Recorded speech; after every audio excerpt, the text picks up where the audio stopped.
Estamos no ar! Este é o podcast motorsport.com, edição 335, no oferecimento de Mint. Bitcoin e criptomoedas, invista na Mint, a plataforma cripto do BTG Pactual. Você que está acompanhando a gente, durante o programa vai rolar também aí o QR Code na sua tela ou também no link na descrição aqui do nosso programa. Então fique ligado nas nossas dicas. Essa é a Mint, não se esqueça, MYNT.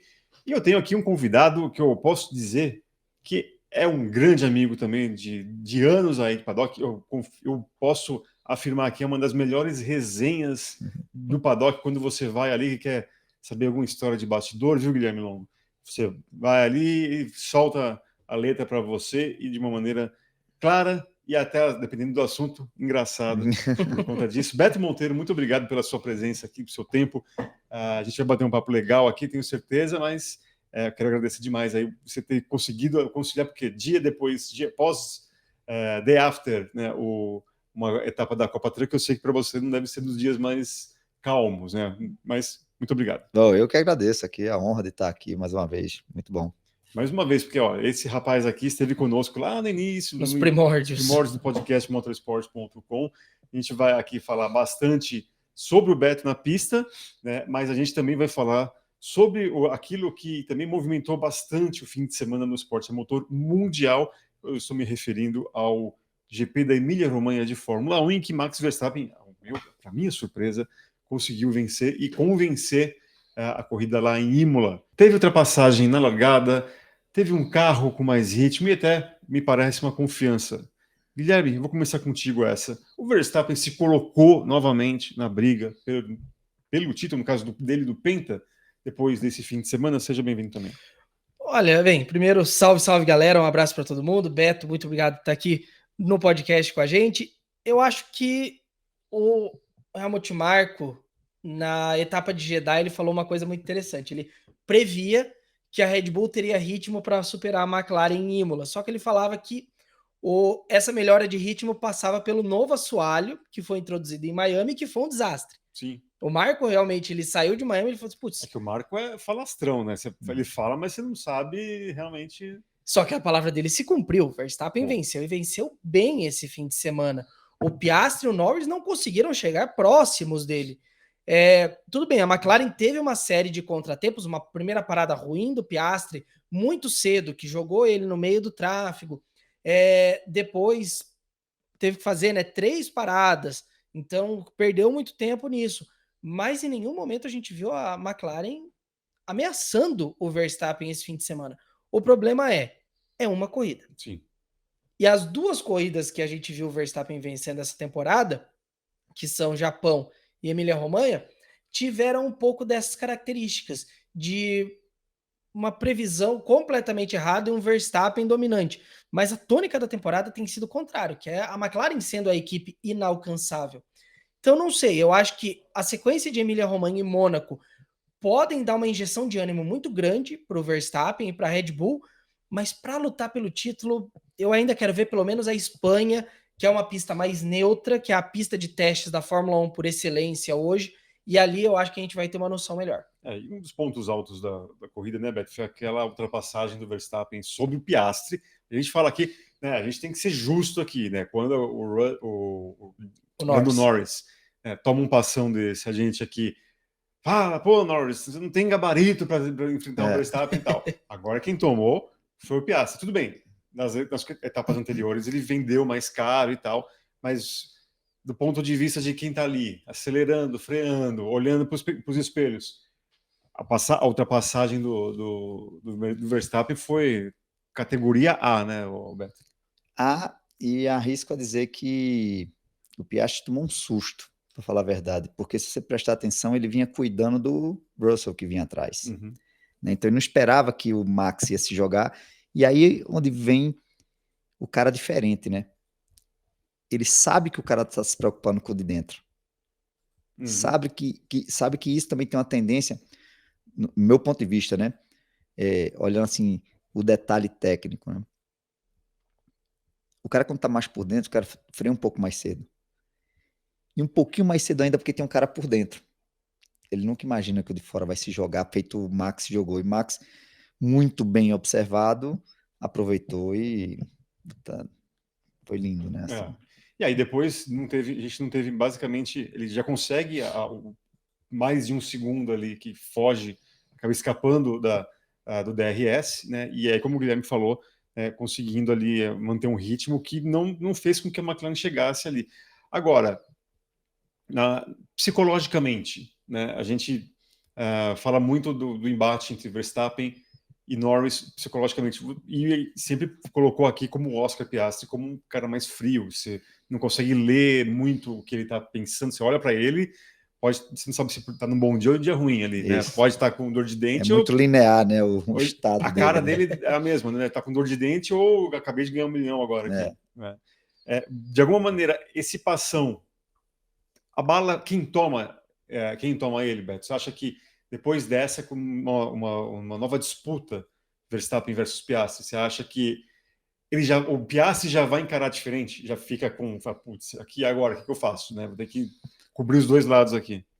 Eu levo a crer que a frieza dele, né, essa frieza que a gente está entendendo, vai fazer ele tomar mais cuidado, né? Uhum. Entendeu? Talvez se ele se jogasse mais na freada. É que quando você toma a decisão de frear, já foi.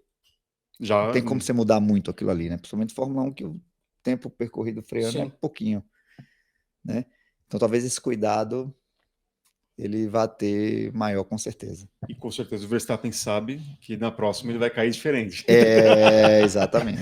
E aí que é o cara que a gente fala que o Gui, agora perguntando para ti, você acha que nesse caso fica, né, uma marca dentro da testa ali dos pilotos da McLaren em relação a não saberem cuidar, né, ou competir com um cara como o Verstappen? Tudo bem, eu acho que o momento, né, do Verstappen hoje, tá muito, um cara mais experiente, um cara já vencedor, contra dois meninos, basicamente, né? Você acha que de alguma maneira ele colocou ali um triplex na cabeça agora também, na cabeça do Piastri? Já tinha feito isso com o próprio Norris? É que é engraçado que semana que vem é Mônaco, né? Então é uma prova completamente fora da casinha do calendário. A gente precisa ver uma próxima corrida, uma próxima disputa para realmente entender. Mas tem uma declaração do Piastri depois da corrida que chama muito a atenção, que ele falou que acabou freando um pouco mais cedo porque ele estava pensando no campeonato já. Essa coisa de não quero zerar, não quero bater. Só que ele fez isso muito cedo, essa é a 7ª etapa do campeonato ainda. Muito cedo para pensar Nem um nisso. terço, né? Nem um Agora terço, que vai nós vamos completar agora em Mônaco. Então, eu acho que o Piastri deve estar se batendo muito disso. Ele percebeu que ele errou feio, e isso custou uma possível vitória para ele. Então, eu tenho a impressão que com o Piastri não vai ser uma questão de ele vai estar mais preocupado com o Verstappen. Eu acho que ele vai estar com uma raiva de tipo, eu preciso retribuir esse aqui, eu preciso devolver o que ele fez comigo. Eu tenho um pouco dessa impressão que ele vai estar se batendo muito com relação a isso. O Norris tinha um pouco disso no início dos embates com o Verstappen, que ele não conseguia aplicar na pista, mas ele falava disso, dele se arrepender, não sei o quê, de quero fazer mais, tal. Ele só não conseguia aplicar. O Piastri, talvez ele consiga. O problema é que a gente tem essa semana uma prova que é o quali que vale. Que vai ser definido pelo quali, e um quali que nesse momento que a gente está gravando tem previsão de chuva. Ah, é? Sim. Olha só que beleza. Eu vi que você fez uma cara na hora que ele falou da declaração do Piastri, que você fez uma cara, pô, o cara justificou, né? Tipo, exatamente aquilo que eu falei, né? Ele freou cedo e vou falar o que agora, né? Não, mas isso mina o psicológico do piloto, né? E aí eu acho que talvez a McLaren também é engraçado. A McLaren consegue fazer um carro dominante da Fórmula 1, mas na execução, a gente analisa que o cara do chefe de equipe peca em alguma coisa, os pilotos pecam aqui e ali na hora de você tem que fazer algo para ser feliz. Como quebrar essa barreira assim? É fazendo, é o tempo. Fórmula 1 tem 24 corridas, Beto, então vai ter de alguma maneira vai ter que sair, ou você acha que isso ninguém vai tirar deles e até um momento, se bobear, vai o Verstappen mesmo com um carro tão ruim como é esse ano? Se bobear, vai. É que eu não acho que eles assim vão jogar fora de ganhar um campeonato, né? Assim, os caras vão rever muita coisa assim para não acontecer erros, né? E eu acho que é difícil para o Verstappen ganhar esse campeonato. Por mais que ele esteja, né, ele vai ali, A pilotagem dele. ele tira a diferença. Mas, cara, é assim, a hora de ganhar, você vê o piloto na hora que tem que disputar pro título, né? Entendeu? Então isso vai acontecer na segunda metade do ano. Você acha que talvez o cenário ainda, por mais que a gente se empolgue aqui, ainda está um pouco incipiente, ainda vai, Eu acho. vai no final do ano, acho que vai ser ali onde vão se separar os meninos Isso. dos homens. Ali. Aqueles que sabem disputar um título e os que não sabem. É. Que aí começa a vir os erros mais graves, né? Não. Tanto como equipe como com o piloto. Como que você vê essa questão, né, de definir um piloto número 1, definir um segundo piloto, né? Talvez você vê talvez a McLaren ali com alguma questão de crise entre os dois, né? Ou como que um chefe vai acabar decidindo por um ou por outro? É difícil, né? Porque um é britânico, né? Uma equipe britânica. É britânico, tá lá há mais tempo. Foi contratado como número 1, né? E quando vem outro de outro país, número 2, e começa a ser o número 1, não é fácil. E isso não é só a diretoria, né? É dali para baixo, né? Entendeu? Será que tomar essa decisão não é fácil, apesar de que os números tá claro, né? Agora é uma decisão difícil, é sentar com o cara que é da mesma nacionalidade, contratado com o número 1, dizer, velho, agora tu é número 2. Você queria estar nesse lugar? Nossa, nem fala. É difícil também. Não, e aí também, assim, né, o papel de liderança que a gente já contestou, inclusive no ano passado, na hora de decidir, né, algumas questões ali na briga contra o Verstappen. É a minha grande crítica à McLaren. Enquanto o lado técnico está funcionando muito bem, a parte de RH, os recursos humanos da McLaren, é extremamente deficitária. Você tem um chefe de equipe que não consegue tomar decisões consistentes, decisões importantes no momento que elas têm que ser tomadas. E você tem, por exemplo, ontem, duas estratégias, tanto a do Norris quanto a do Piastri, que foram ruins, de termos de estratégia de pneus, de pit stop, etc. Ficou provado por A mais B que quem fez a estratégia oposta ontem foi quem se deu melhor. Quem largou de duro e previa uma única parada para trocar pelo médio, desculpa.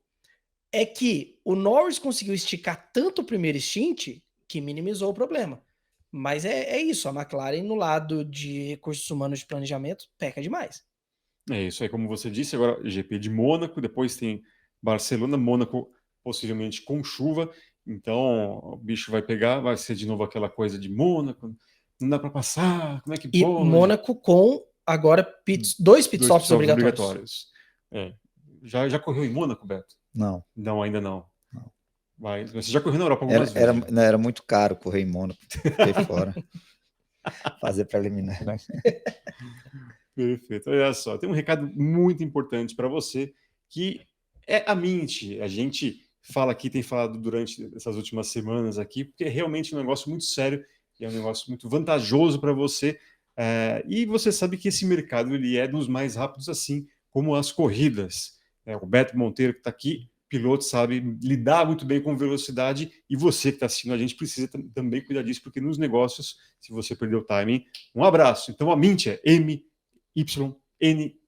Você tem ali a plataforma cripto do Banco BTG Pactual, não só em Bitcoin, mas também em todas as outras criptomoedas. Então fique ligado aqui no QR Code que aparece aqui embaixo, você já pode ir direto na sua loja de aplicativo, gratuitamente você já tem, e também já tem ali todo um processo muito fácil, muito seguro. Afinal, a Mint conta ali com 4 décadas de credibilidade do BTG Pactual. Então, fique ligado nessa dica que é extremamente importante. Eu mesmo já tenho aqui, e depois que você conseguir, depois que você fizer o seu, dá um retorno aí para a gente para dizer se eu estava certo ou não.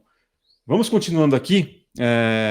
Agora, algo que me pareceu bem interessante, senhores, para a gente, da série Vamos Queimar a Língua, aqui, né? Então, aonde, Jeff? Aqui, Vamos Queimar a Língua.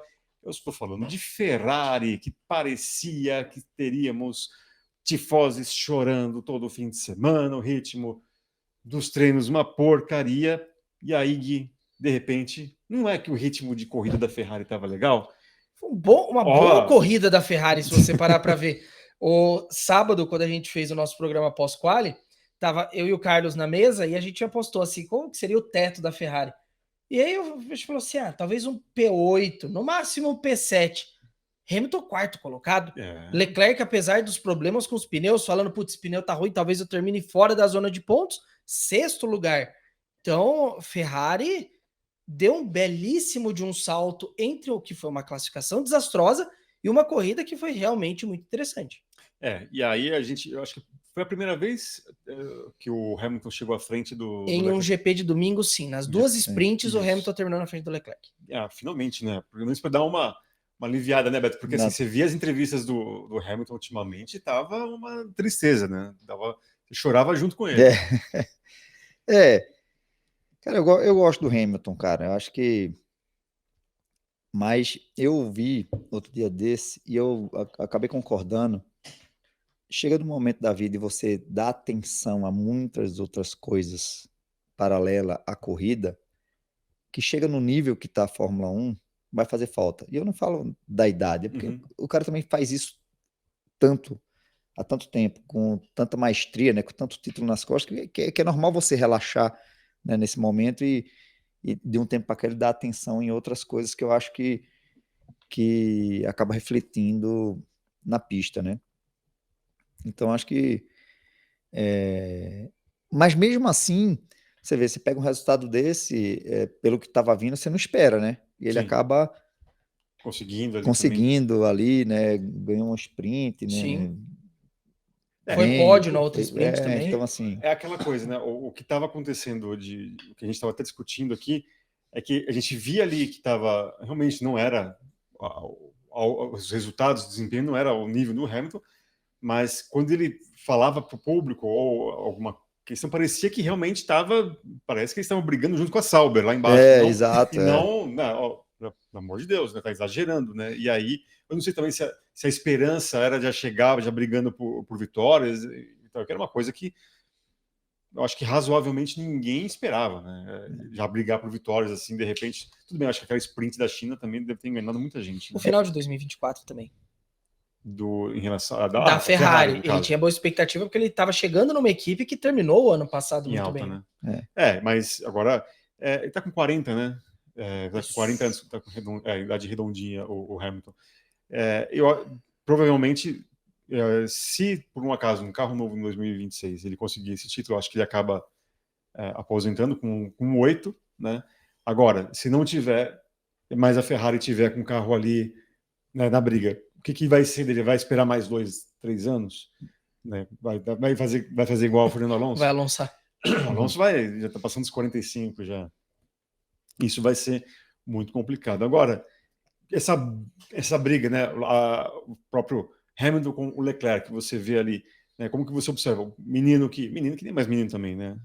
Já tem já é uma idade adulta, já vai no McDonald's sozinho, né? Com uma Ferrari de quantos milhões de reais? 5 milhões de reais, né? Para quem não sabe, né, nessa segunda-feira, inclusive, está no motorsport.com, tem a notícia depois da corrida do GP lá de Imola, Charles Leclerc pegou a sua Ferrari, que eu não me lembro o modelo agora. Eu vou ver se eu acho. Dá uma olhada no modelo, porque aí os fanáticos por carro vão querer me bater se não for o modelo correto. Mas que é avaliado em 5 milhões de dólares, simplesmente parou no drive-thru do McDonald's para pedir ali um lanche. Mas tudo isso para dizer que é uma diferença muito grande, né? Um cara que está chegando agora, correu a vida inteira de Mercedes, de motor Mercedes, né? No caso, McLaren, depois da equipe Mercedes, contra um menino ainda, não estou chamando de menino, mas que está extremamente acostumado, né, com o jeito Ferrari. Né? Então parecia água e óleo ali, não se misturam. Né? Como é que você vê, até por conta da diferença de idade também? Primeiro que a gente tem que fazer a conta, né? Se qualquer outro piloto ia estar melhor do que o Hamilton no lugar dele. Tem isso também. Né? Porque você vai lá, aponta, mas qualquer um outro ia estar na mesma condição ou ia estar tomando do mesmo jeito ou pior. Eu não sei se alguém ia chegar logo de cara batendo, né? Tinha um cara que batia, mas foi lá para o Williams e mostra o resultado. Quer dizer, um cara de um nível bom. Mas também já estava lá há um tempo. Sim. Tomou no começo, né? O Sainz sofreu no começo dessa temporada. Agora que ele está se encontrando com o carro. Não, mas assim, mas o Sainz na Ferrari também tomou do Leclerc no começo, né? Sim, Sim. mas é exatamente isso. E aí E aí depois ele consegue ganhar uma das 3 temporadas, né? Ele consegue ganhar pelo menos uma do São Leclerc. 4 que eles São correm 4. junto, 21 a 24. Isso. Mas chega a ganhar o ano do Leclerc. Isso que Então, é. é isso que eu tô dizendo. Se não fosse o Hamilton, fosse qualquer um outro piloto, não estaria nessa condição pior. Então, cara, eu acho que tá ok. O Hamilton tem a qualidade dele, talvez não tá na melhor performance como ele já teve, né? Até por conta do histórico, do tempo, da idade, enfim. Mas é um cara de extrema qualidade, né? Uma coisa que eu queria até dar um detalhe assim, você vê Charles Leclerc de Ferrari num McDonald's, alivia o peso de um monte de gente, meu, até um cara super atleta vai no McDonald's, porque a gente não pode ir uma vez no final de semana. Ah, é isso? É um puxão de orelha para os seus médicos, Beto Monteiro, é isso? É, pô, o cara é super atleta, eu posso ir no McDonald's também. Uma vez ou outra. O cara acabou, sei lá, corrida de Fórmula 1, com aquele carro pesado. O cara devia ter perdido, sei lá, 2, 3 quilos numa Sim. corrida. Tá pago, né, o físico, né, no final de semana, já dá uma estragada. Essa foi boa. Ah, mas é isso, mas assim, eu não tinha pensado por isso, né? Tipo, e foi depois da corrida, quer dizer, depois que ele perdeu ali. É. Ah, vou repor diferente hoje. Não, segunda-feira ele vai voltar a correr 10K, sei lá. Né? Com certeza. Então é o lanche que vai fazer a diferença. Agora, antes da gente falar aqui de estratégias, vou puxar a orelha aqui do pessoal de uma certa equipe suíça. Né? Eu quero reafirmar aqui, né, para você que está acompanhando a gente, fique ligado. Mint, né, a plataforma cripto do BTG Pactual, mais uma vez, reforçando aqui. Fique ligado no nosso QR Code também, no link na descrição. Senhor Guilherme Longo, mais uma corrida. É hora de falar mal da Sauber? Vamos falar mal da Sauber, né? O bloco Vamos Falar Mal da Sauber, porque mais uma vez parecia que estava tudo indo bem para o Gabriel Bortoleto. O sábado foi. O fim de semana como sonhos. um todo, né? Se você for Mesmo parar para ver. Mesmo ele ter batido na sexta. Mesmo com a batida no TL1, ele ficou na frente do Hulk nos 3 treinos livres, se classificou na frente do Hülkenberg e parecia, mas aí foi o grande pulo do gato, né? Quando saem os pneus disponíveis para a corrida, o Gabriel larga de médio, o Hulk de pneu duro. O que todo mundo pensou? Olha, dessa vez colocaram a estratégia certa para o Gabriel. Não, a estratégia certa era do Hulk. Mas assim, a corrida como um todo, pensando lá de estratégia de pneus, foi um desastre. Sim. Porque o Gabriel larga de médio, assim como o Piastri para muito cedo, e aí depois ele se vê rendido pela entrada do safety car virtual, depois do safety car físico, e aí a gente entra nas outras questões, os outros pontos para a gente questionar a Sauber. O Gabriel entra na corrida com 2 pneus duros novos e um médio novo. Ele larga de médio, aí faz a primeira troca para duro, segunda troca para duro, a terceira troca para médio. Usados. Não só usado, como usado na largada.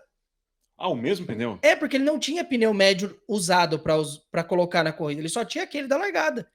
Então, o que vai explicar isso? O pneu já estava velho, já tinha feito, sei lá, 15 voltas, 16 voltas, você coloca para fazer as últimas 12 voltas da corrida. Não dá. E assim, eu quero fazer também, vou tentar aliviar um pouco também, porque foi uma corrida típica no contexto Fórmula 1. Sim. Foram 2 safety cars, um virtual e um real, né? E aí todo mundo fica indo atrás daquele free pit stop e acaba mudando, talvez, às vezes até sem necessidade, né, Beto? Como que é gerenciar essa questão de estratégia, né? A gente aqui fala, critica e tal, né? A Sauber já disse que gosta de dividir estratégias, né? Já para o Bortoleto vai uma, para o Hulk vai outra. A cabeça do piloto, quando vê que a equipe fez M nesse sentido, dá para correr tranquilo ou tem que ficar mordendo ali, tem que aperta o volante com toda a força do mundo, deixa eu descontar no volante, senão eu vou falar bobagem. Como que é o aspecto do piloto que está vendo que a equipe fala, pô, agora que eu fiz a parada aqui, eu não vou sair do lugar, não estou saindo do lugar aqui. Primeiro que quando tem 2 estratégias, que você parte com 2 estratégias, você não tem certeza nenhuma das duas. Sim. Né? Então, e tem as variáveis, né? A convicção não existe ali. Senão você tacaria os 2 ali. Só que, cara, quando você sai, tem as probabilidades, né? Você vai lá e vai sabendo, né? Os pilotos devem ir sabendo das. E as variáveis na corrida, cara, é que aí eu acho que ferra a situação. Agora, é difícil você ir lá e voltar um pneu que já foi usado, né? Pô, Isso aí Aí é o difícil, né? Aí ficou difícil. Você sabia que isso ia acontecer, aí é saber que ia se enterrar, né? e não é a primeira vez, né? Eu acho que talvez essa questão que você falou, eu estava pensando aqui quando você falava, a questão de você dividir as estratégias, assim, se um cara larga em terceiro lugar e o outro tem décimo e tralá, beleza. Porque aí o outro tem que fazer uma corrida de recuperação. Exatamente. Então, né, mas assim, o Hulk e o Bortoleto, eles largaram ali 3 carros separados. 3 carros separados, então não tem como você. Tudo bem, tem gente que gosta, a gente recebeu aqui algumas semanas o Maurício Ferreira, o Maurício falou da mesma coisa, porque a Sauber já tinha feito a mesma coisa. Né? Ele até que gosta, porque assim, o dono de equipe, o chefe de equipe, né? A probabilidade de uma das duas vai rolar e eu vou conseguir. Porque tem as variáveis, né? Sim. Se tiver um, tivesse dois, tivesse três, você ficar, entra na hora que é a hora do cara trocar e encaixa, puta, você tá pronto para as adversidades, mas é difícil, cara. O que a gente tem visto esse ano da parte da Sauber são decisões muito questionáveis. Eu lembro do GP, acho que é o Bahrein, se eu não me engano, que eles colocam o Gabriel para fazer o pit stop na segunda volta, botam um pneu duro e ele tem que completar a corrida com o mesmo jogo de pneu. Não. Existe. Volta na lona, né? Não é Mônaco. Mônaco dá para você fazer isso. Bahrein, Arábia Saudita, essas pistas do começo do campeonato não dá, não tem condições. Não, com certeza. E o do Gabriel, você ia falar alguma coisa? Não, tô dizendo, exige muito, né? Sim. Difícil, cara. E o Bortoleto, como que você vê, né, esse início dele? Muita gente até em redes sociais criticando e tal, mas não deixa de ser o pior carro do grid, né? E aí ele tem, de uma maneira ele tem que aprender dessa forma, né? Cara, se fosse um piloto, sei lá, um chinês, um francês, ninguém ia estar olhando para a Sauber com essa, ia estar com os mesmos problemas, e já teve com os mesmos problemas no passado, no retrasado, entendeu? Literalmente com o chinês. Exato. Então, cara, já se sabia, né, que de fato todo mundo cobra porque é nosso, sabe que ele tem qualidade, né, eu vi no começo do ano, não sei se foi no final do ano ou no começo do ano, o Montoya, né, a esposa do Montoya falando, pô, como é que pode o Gabriel da qualidade numa equipe dessa e etc e tal. A gente sabe que não é a vontade, né, é a oportunidade que tinha, né, se ele pudesse ir para qualquer outra melhor, ele iria. Mas é difícil. Você vai sentar no pior carro do grid e não vai querer o melhor resultado do grid, sabe assim? Então é se contentar. Isso aí é difícil até mostrar o trabalho, né? Talvez ele nos últimos anos não venha passando por isso. Isso é uma prova muito grande para ele. Eu acho que até de amadurecimento. Resiliência. Eu acho que tá ruim, né, para o Brasil, né, para os fãs que gostam do resultado, tá, mas eu acho que para ele talvez seja um dos grandes aprendizados isso aí que ele está passando esse ano. Você chegou a ter contato com ele aqui enquanto ele corria de kart? Eu sei que você tá tem bastante, Você chegava a conversar com ele, você via ele um futuro piloto da Fórmula 1 quando conversava ou não? O caso dele aconteceu muito mais depois que ele foi para a Europa? Cara, não, porque eu não acompanhava muito, assim, apesar de que eu sempre andei de kart junto com ele, até tem uma passagem, toda vez que ele me conta, ele fala, porque eu estava treinando de shift, ele de cadete, e eu chega para lá nele, assim, deu um susto nele. Pô, porque ele tentou me passar 2 vezes de cadete, cara. Eu até brinco, né? Aí ele fala, não, eu fui folgado mesmo, mas brincadeira. Então, assim, eu sempre soube que ele era muito bom, né? Mas, de fato, você só vai ver quando você vai para a Europa. É o caso do Rafinha. Sim. Muito bom, né? Porque esse eu acompanho desde que começou a primeira corrida. Muito bom, mas você só sabe quando vai lá e pega em peso. Né? Então, ele mostrou a qualidade dele, né? Uhum. Até porque tem carreiras que você pega muito variável, né? Tem umas que você vem encaixando, né? E vai mostrando sua qualidade. Tem grandes pilotos aí que passou pelo caminho, né? em lugares bons, mas não conseguia, não encaixava os resultados. Então, mas ele quando foi para a Europa tinha qualidade, né? Mostrou isso aí.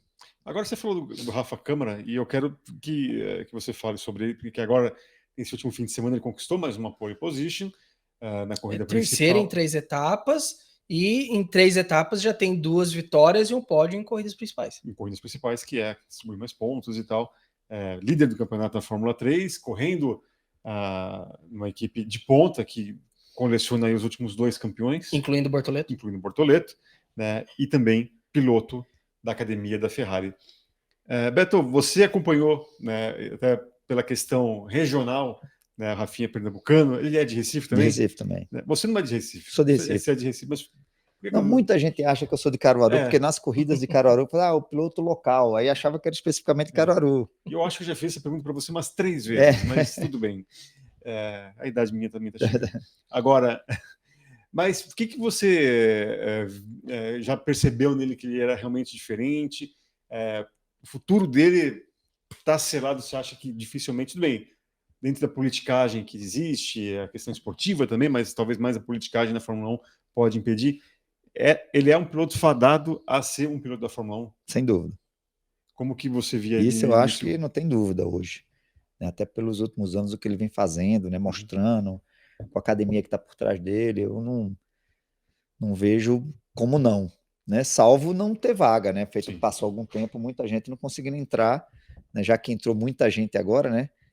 Mas como ele ainda tem um tempo ainda para poder chegar, eu não, assim, eu vejo como, lógico, né? Tem várias variáveis, Sim, assim, sim. né? Tem muitas variáveis. Mas ele é um piloto para ir para a Fórmula 1 tranquilamente. Você falou que antes de começar que tinha uma questão familiar, né? Parece que alguém da família do Rafinha já lidava com o automobilismo, e talvez aí Já assim, a avó, né? Piloto. A avó Cara, que piloto. história Não, maravilhosa.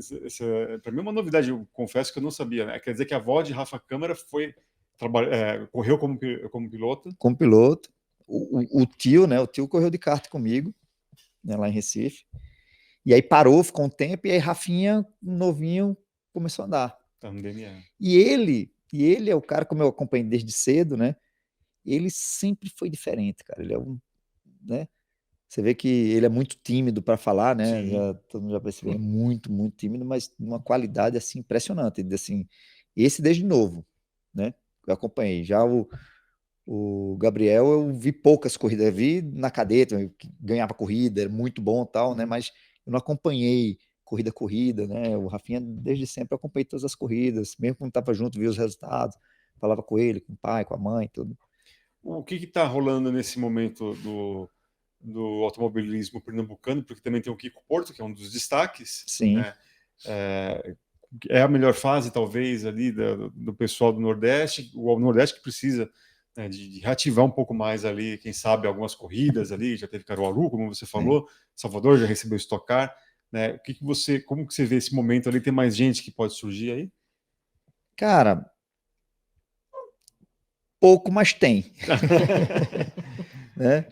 Tem o Daniel, menino novo, começou a andar de Porsche agora também, muito bom, começou a ganhar corrida, né? Veio do kart também. O Então, Neumann? É. Ah, que é filho do Josimar. Do Josimar, exatamente, né? Pernambucano também. Quer dizer, por algum motivo, Pernambuco tem sido, né, celeiro de alguns talentos aí no automobilismo, né? E num lugar que não tem um automobilismo tão forte, né? Caruaru está parado há alguns anos, precisa até da reforma, até, né, um apelo aos governantes para que reative, tem um trabalho já para reativar, mas que seja pronto essa solução. Então, assim, não sei o que justifica, mas saíram alguns nomes bacanas, né? Não, com certeza.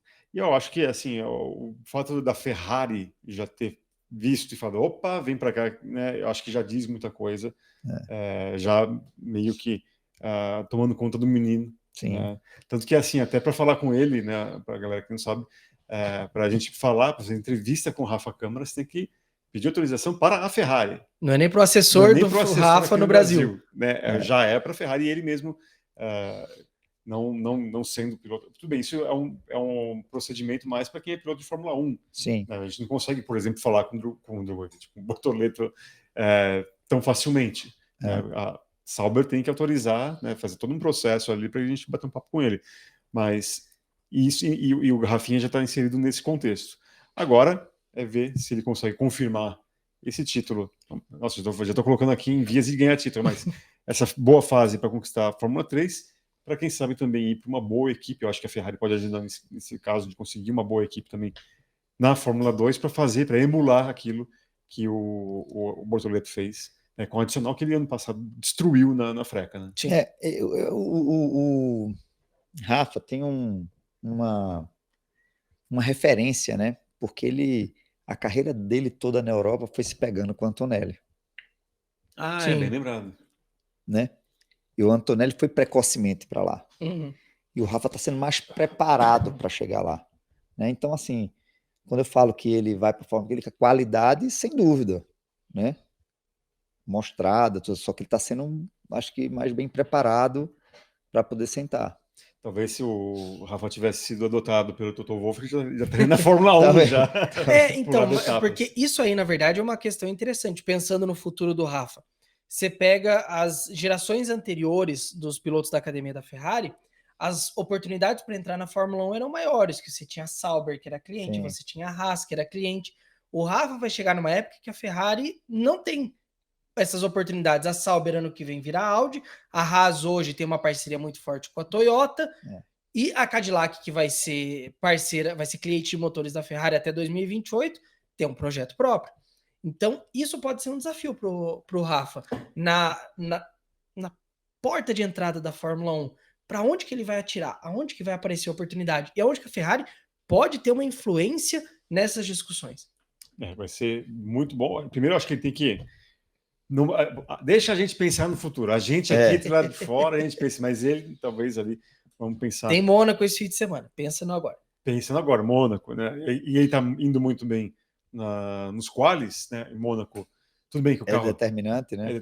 E aí, quem sabe, mais uma vitória. Aí ele mandou em terceiro lugar para ele nesse fim de semana, 22 pontos de vantagem, 21 pontos de vantagem sobre o segundo colocado. Que é companheiro de equipe dele. Diz muita coisa também. Então, vamos torcer. E quem sabe mais um piloto da Fórmula 1, né? Quem sabe voltando finalmente a ter 2 pilotos da Fórmula 1 no Brasil.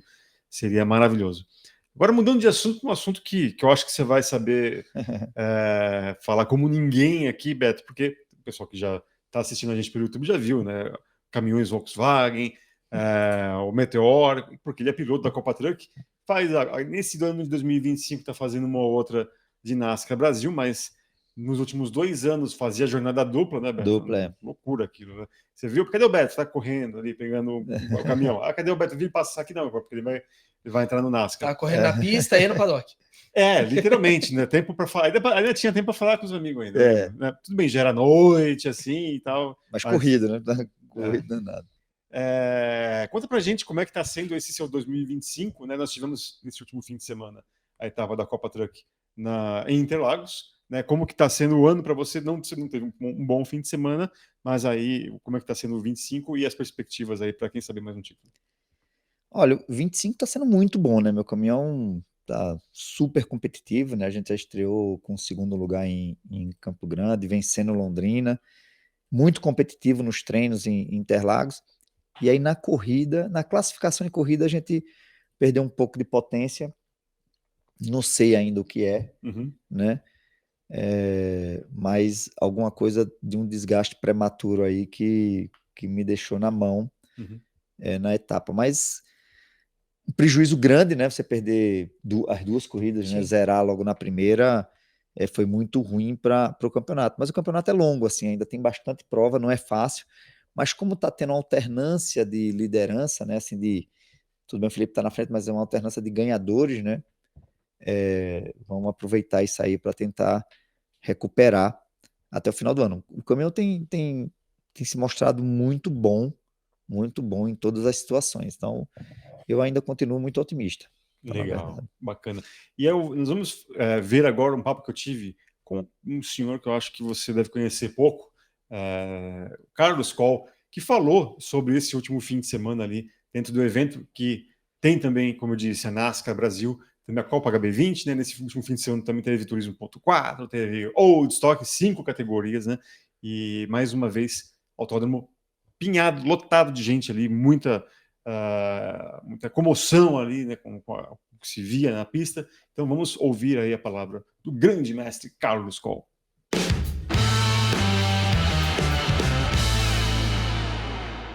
Estamos aqui com o Carlos Coll, que mais uma vez entregou um dos grandes eventos do esporte a motor do Brasil, pelo menos dessa versão 2025, primeira parte, ainda tem no final do ano.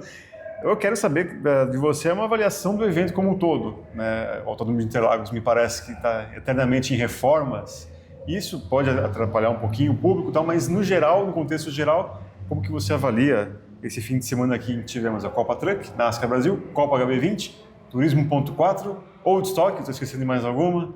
Não, né, mas como é que você avalia?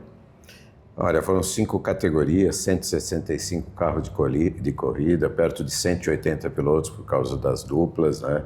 Saíram todos felizes, os patrocinadores felizes, o público feliz. Então, eu também estou feliz, porque missão cumprida.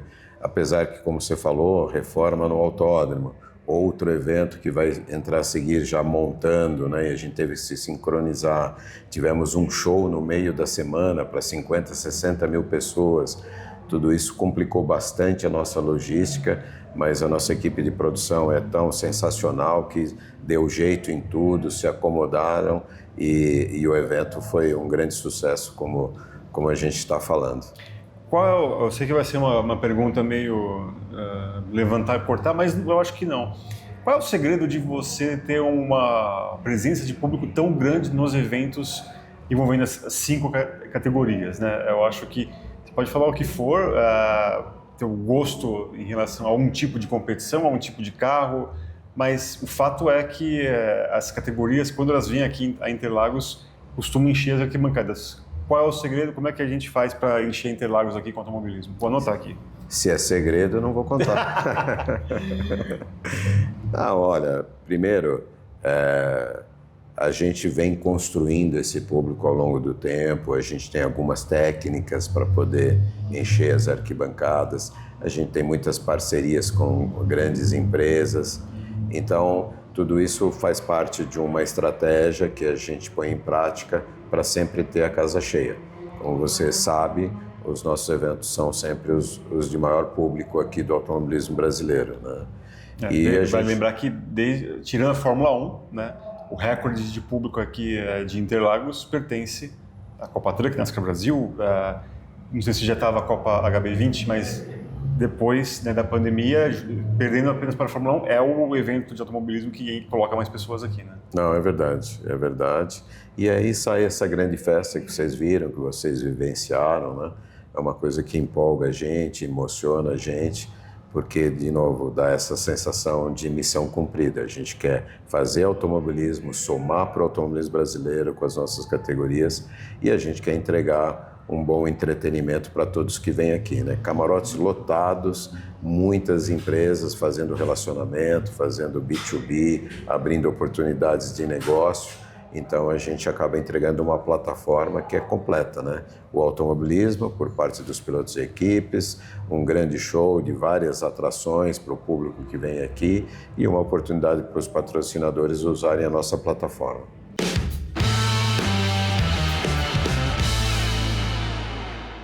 Tá aí o Carlos Coll, um dos gigantes aí do nosso automobilismo, sempre muito lembrado, sempre participativo na vida da carreira de vários pilotos, inclusive dele aqui, Beto Monteiro, né, que com certeza já teve uma época que você estava com Coll tanto na Copa Truck, também na NASCAR Brasil, participa ativamente também das questões ali. Como que você está vendo, né, Beto, você que fez parte aí, como eu disse, né, foi até uma jornada dupla na NASCAR Brasil, Copa Truck, nesse momento da NASCAR Brasil, e nesse fim de semana a gente teve aí até presenças gringas aí, né?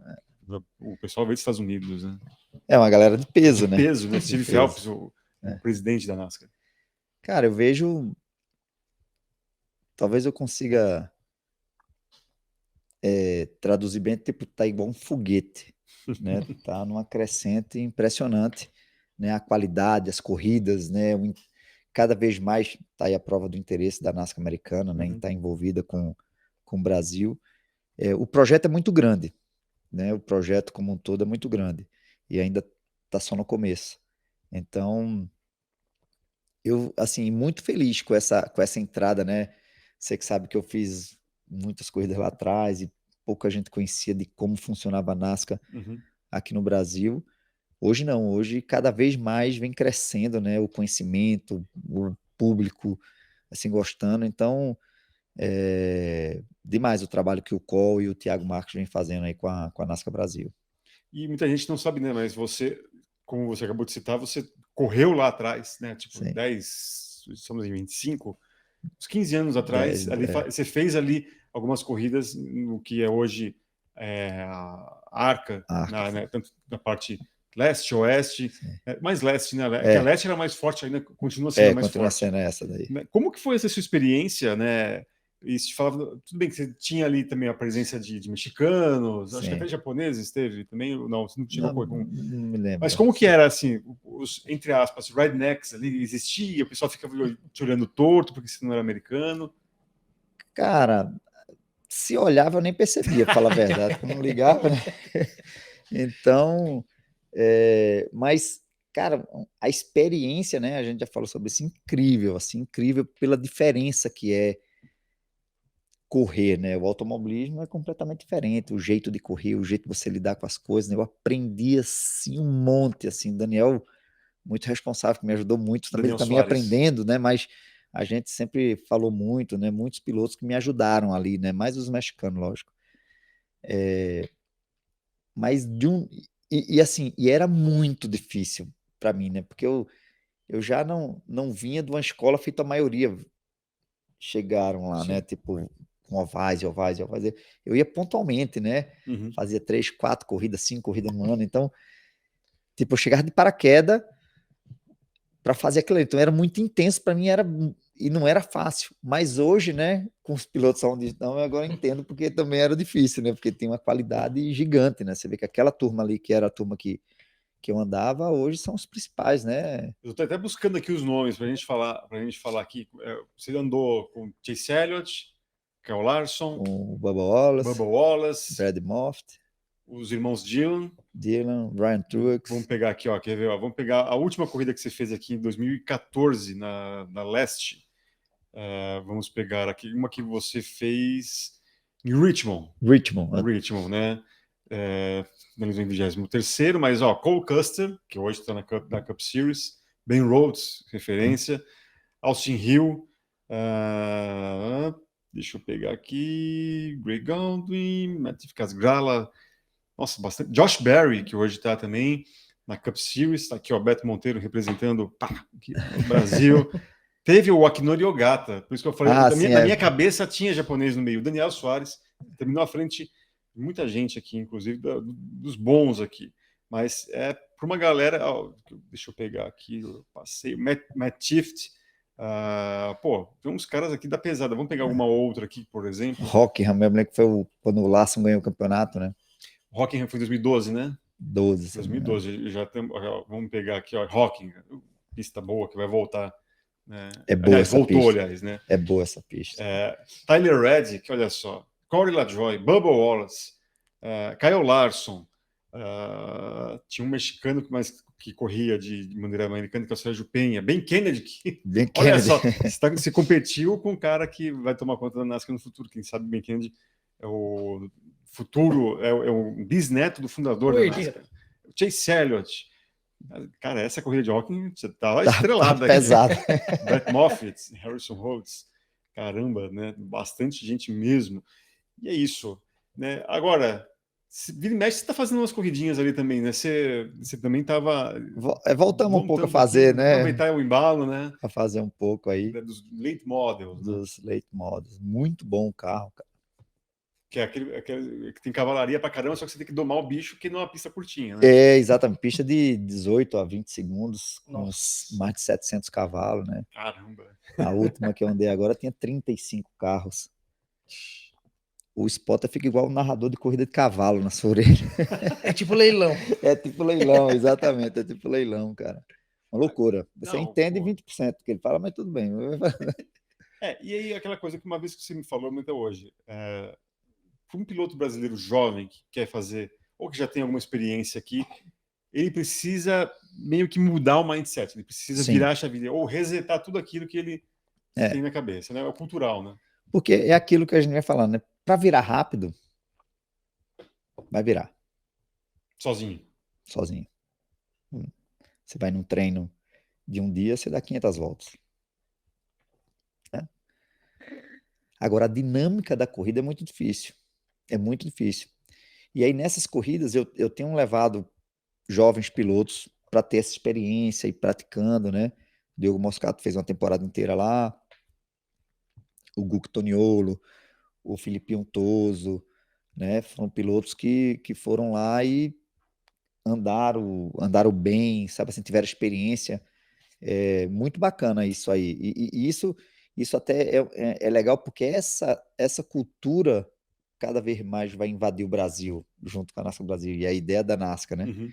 Então, a ideia é tentar aproximar, né, essa diferença que é andar nos ovais, né? A gente tem Curvelo agora com oval, Pô, né? fantástico. Que já mudou o jeito de correr, né? Então, cara, eu fico super feliz, assim, em a NASCAR, assim, porque desde essa época aí que eu corria, eu gostava demais, assim, da cultura, do jeito, sabe assim, de coisas que na Europa, né, você vai correr preliminar da Fórmula 1, você não tem nem acesso, né? Pois é. Você fica lá como aqui no Brasil, né? Você pega a Porsche, fica lá na subida da junção, faz um evento bacana, uma corrida bacana, mas não tem acesso a nada. Sim. Lá a gente fazia a sessão de autógrafo no mesmo lugar da sessão de autógrafo dos caras, não no mesmo horário, mas fazendo. Então, assim, o tratamento da NASCAR, a categoria de acesso e a principal, eles tratavam do mesmo jeito. O público trata o piloto com, assim, com o mesmo, quase com a mesma importância, sabe assim? Então, o carinho é bacana, todo o envolvimento disso por trás da competição, sabe? Eles dão muita importância às categorias assim de base, como ultimamente, né? A Fórmula 1 e a TV vem dado, né? Você pega a Fórmula 3, não era tão vista Não, como é hoje, Sim. totalmente. né? A Fórmula 3 mudou muito, assim, levou também. Exatamente. Lá não, lá já é assim há anos, né? Há anos. Você pega as categorias essa de que eu tenho andado também, puta, a galera lá, o pessoal à base da NASCAR, os repórteres, né? Acompanhando. Então, é uma cultura muito bacana, e eu fico feliz dela estar vindo com mais força para o Brasil. Pô, bacana. E eu quero que você até relata aqui pra gente, Beto. Eu sei da história, mas eu acho que é importante também para a galera que talvez não tenha acompanhado. Você basicamente quase, como é que o pessoal fala, vai de arrasta para cima no final do ano passado.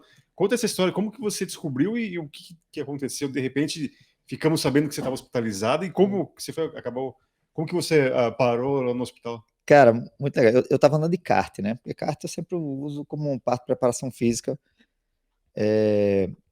E competi, né? 22, fui campeão brasileiro de shifter. Pô, 22. 22, já tava parado. Pedrinho Piquet, não, vamos correr, voltei, sem preparo, porque correr de shifter você tem que estar bem preparado Sim. fisicamente.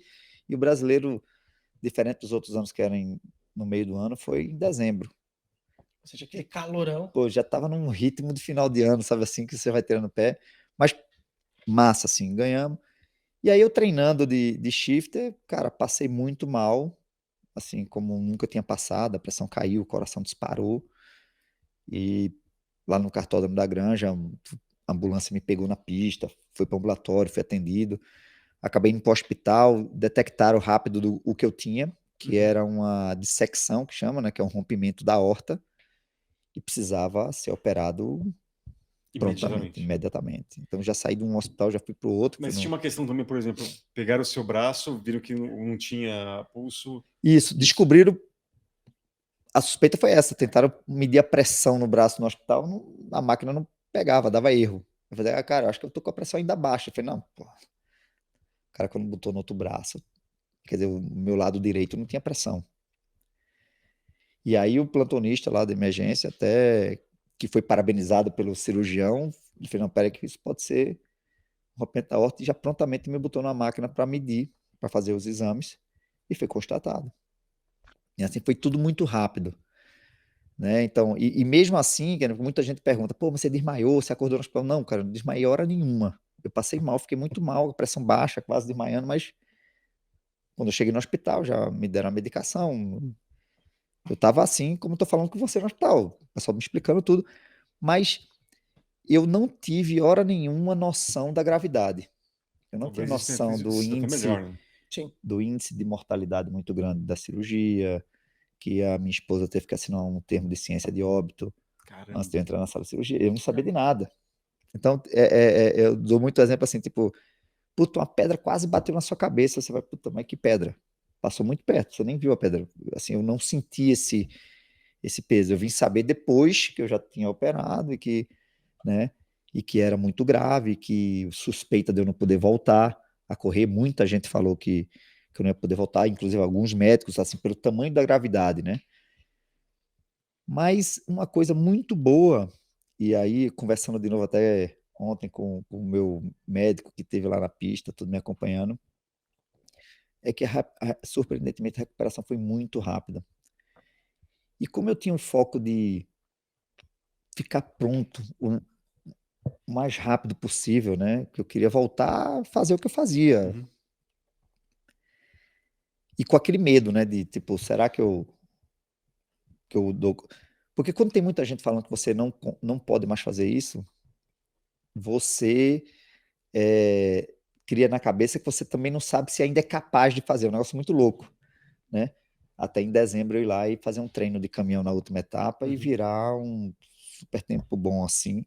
Dizer, puta, peraí, isso aqui eu ainda consigo fazer, né? Mas aí fui criteriosamente disciplinado com tudo que tinha para fazer e, assim, por sorte, o corpo foi reagindo muito rápido, assim, surpreendentemente, a ponto de ser liberado a voltar a fazer, inclusive Londrina, que eu fiz ginástica Brasil e truck, Você fez, voltou a fazer aquela né, maratona. né, porque até então eu não tinha fechado de fazer a NASCAR Brasil também, porque o Max, meu, é cedo, no primeiro ano, alivia, né, mas, cara, Você assim, voltou a correr de kart também? Não, ou só faz não, exercício físico de mesmo? kart ainda não, exercício físico, né, de kart, assim, eu já não estava correndo, eu estava usando só de treino, Uhum. mas, cara, para falar a verdade, eu já me sinto melhor do que estava antes de ter. Porque já tinha sinais. Esse Sim. negócio, o sinal é muito cansaço. Eu já tinha uns cansaços assim, mas eu achava que era normal, não sabia que era. Achava que era da correria só. Que era da correria, exatamente. Idade, enfim, você está com quantos anos? Né? Com 50 Então, mas esse ano. então aí é que eu acho que a idade realmente. Mas se você tivesse, não, pelo menos assim, o fato de ter passado mal no kart foi basicamente o que te salvou. Sim. Inclusive, eu tinha uma viagem para o Chile no dia seguinte, às 6 horas da manhã. E o médico falou, cara, se você não anda de kart, no avião, Você não ia passar mal em casa não fazendo nada, mas você ia passar mal no avião. no avião. É, no avião. Altitude, A pressão. pressão do avião, porque já estava, assim, que eu vou falar, talvez muita gente, né, Sim, sim, não sim. entenda, mas tipo, eu rompi aqui a aorta do coração até a perna, Caramba. sabe? Tava tudo arrebentado assim, né? E como eu não sabia, né, porque isso daí você vem monitorando, né? Você vem monitorando, eu tinha feito uns exames, alguém tinha dito, ó, você tem uma dilatação na aorta, tal, mas ninguém falou, ó, tem que monitorar que uma hora você tem que operar, né?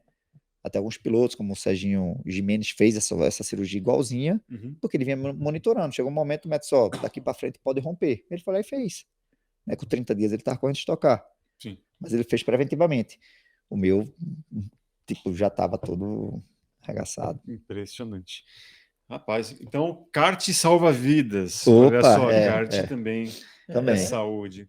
Beto, quero agradecer muito aqui você ter vindo com a gente para bater esse papo com a gente aqui e desejar, além das melhores, acho que você está 100%, acho que nem preciso desejar, mas também que siga aí nessa toada aí com sucesso. Mais uma vez, muito obrigado. Obrigado a todos aí, muito massa aí.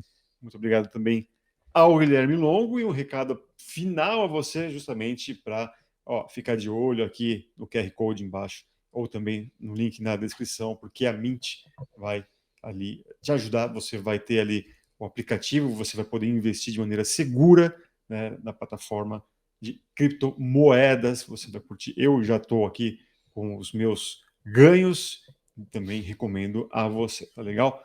Também fique ligado.